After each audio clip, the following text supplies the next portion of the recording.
Ablett is being treated for a form of cancer just weeks after being recruited by manager Roy Keane.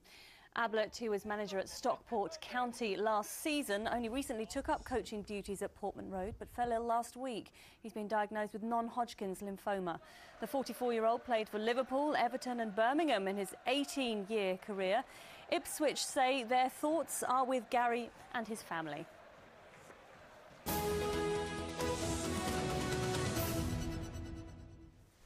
Now, one of the biggest events in motorsport was back at Silverstone for the first time in 3 years at the weekend. Officials say the return of the Superbike World Championship was a great success. Our sports correspondent Donovan Blake was given special access on race day there. Here's his report. For the past 3 days, Silverstone has virtually been a car-free zone. Motorbikes as far as the eye could see yesterday as fans arrived for race day in the Superbike World Championship. From first-time visitors... I've heard lots about it, but never visited, so I thought we'd come here and see it for the first time. ...to die-hard global bikers. It's more of a Formula 1 track, but the riders like it. Very fast and flowing track, but yeah, it's a good day, very good day. This event was the third of Silverstone's Triple Crown and the second motorbike championship of the three, and everything geared towards the spectators.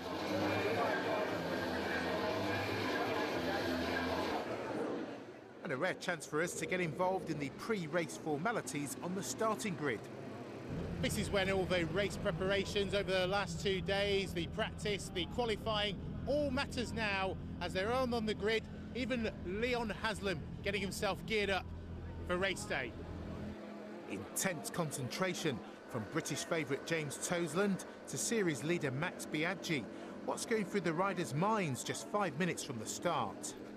No, it's obviously looking towards this race, going through the setup and as a strategy as such. But now I'm looking forward to it, it's been a good weekend so far, and hopefully this rain will stay away and we can have a good race. Getting a long hold. The green light and the first of 2 races for the 10th round of the championship. 18 laps of the Silverstone circuit, with the bikes reaching speeds of around 180 miles an hour. Leon Haslam finished third on this occasion, but the day belonged to fellow Brit Cal Crutchlow. He won both races, his first victories of the summer, leading a British and Irish 1-2-3 at the home of British motorsport. Fastest lap in both races, pole position, 2 race wins. I couldn't ask for much more, and we need to go away and think about a few things now and see what the future brings.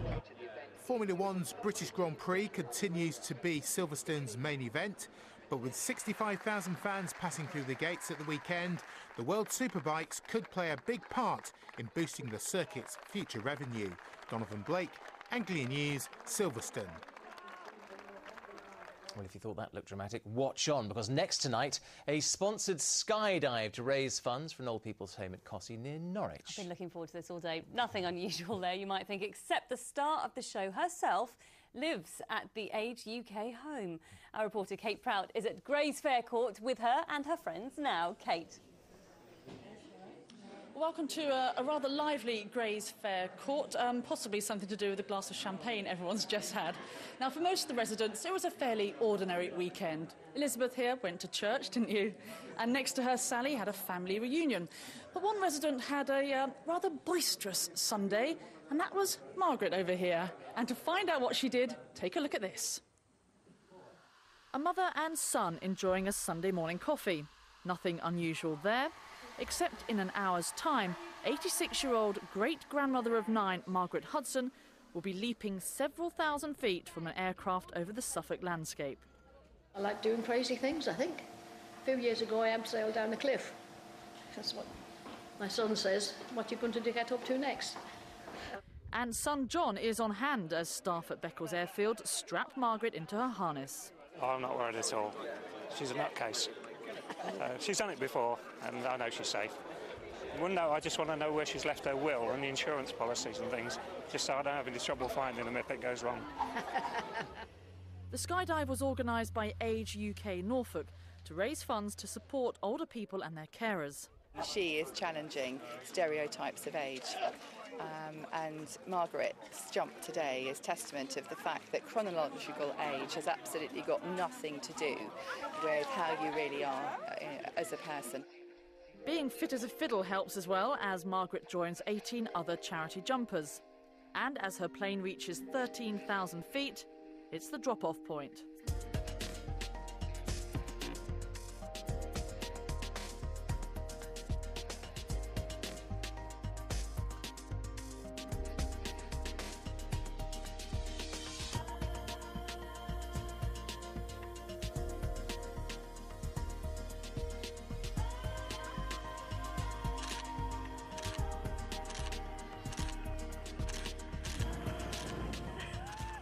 Absolutely fantastic.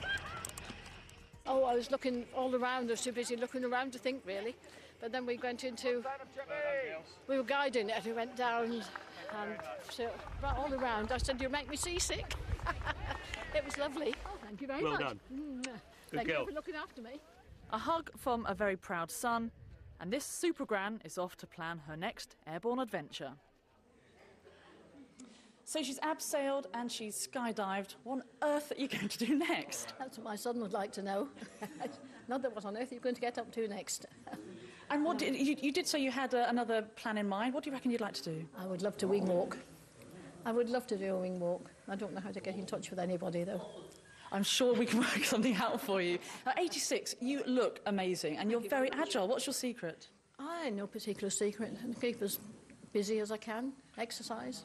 Plenty of exercise. Well, you're a great example. Well done. We're going to talk briefly to Kate Rudkin from Age UK Norfolk. This was a charity jump, and I know some of the other carers here also jumped with Margaret. How much did you raise? We're absolutely delighted to say that we raised around £7,000 with this event. Age UK Norfolk relies on fundraising events such as this and donations to provide many of our services for the people of Norfolk. And I'm absolutely delighted that we had such a fun day out. But I would like to thank our supporters very much. It's very important to us. Well, absolutely well done to everyone. We've got a great cake over here. We've got glasses of champagne. I think I'll be the first to say, Margaret and everyone, well done and cheers. Oh, yes, congratulations from us as well, Margaret. Have a good surf on that. I'm sure you'll find a wing-walking company will be in touch very quickly. That was incredible. They won't miss out that, that's for sure. Now, earlier we asked you to get in touch with us about your response and what's basically your experiences of life at Luton and also Stansted Airport. You've been sending us your emails as well. Lots, we have. Let's take a look at some of those now. George says, not sure about anyone else, but I really get it's my goat up to have to pay £2 to pick someone up at Stansted when you used to get 15 minutes free. That is true. Andy Sharp at Newport Pagnell says, I regularly fly between Luton and Glasgow. Returning to Luton guarantees a lengthy wait for luggage that typically takes 25 to 50 minutes compared with 10 minutes at Glasgow. Now, we dropped off relatives yesterday morning at 10:40 for a 12:30 flight, and the queues were shocking. They hadn't even cleared flights that were due to leave at 10:30 when the desk closed. They were still queuing to check in. And Reese from Flitwick says, I travelled to and from Luton Airport in the past week and found the services were very good. Thank you very much for those. Right, thank you very much for all of those. We will try and, of course, bring you more as and when we get those. Now, then, let's take a look at another story here for you. Yeah, just time to say, don't miss tomorrow night. As well as all the big news of the day, we've got a very happy ending to a story that we brought to you last week. We have indeed. To take a look, do you remember this little chap here? Left at a tea shop in Thorpeness in Suffolk, which is where you were. I was there yesterday. Weekend, I saw the posters. Now, we called him last week. We called him Meerkat, but actually, what's he actually called? Bubba Cat. He lives 150 miles away with his owner, 2-year-old Ned Taggart. There he is. They've just been reunited, and we will show you the full happy homecoming tomorrow, we promise. It was very happy as well. Now, all the way, 150 miles from, I think, Sussex is where Ned lives. I know, and apparently little Ned's been very unhappy without him, so Mummy is very, very pleased. I know what mine would be like without their teddies, that's for sure. Right, let's catch up with the weather now with Amanda, I think. Oh, my tomatoes are liking the rain. They are, aren't they? Thanks for all the responses, by the way, and the emails on our request about Luton and Stansted. Sorry we didn't get through more of them. We had loads more in. Yeah. That's it from us this evening, but we will be back tomorrow. Look forward to it. Bye-bye. See you then. Bye-bye.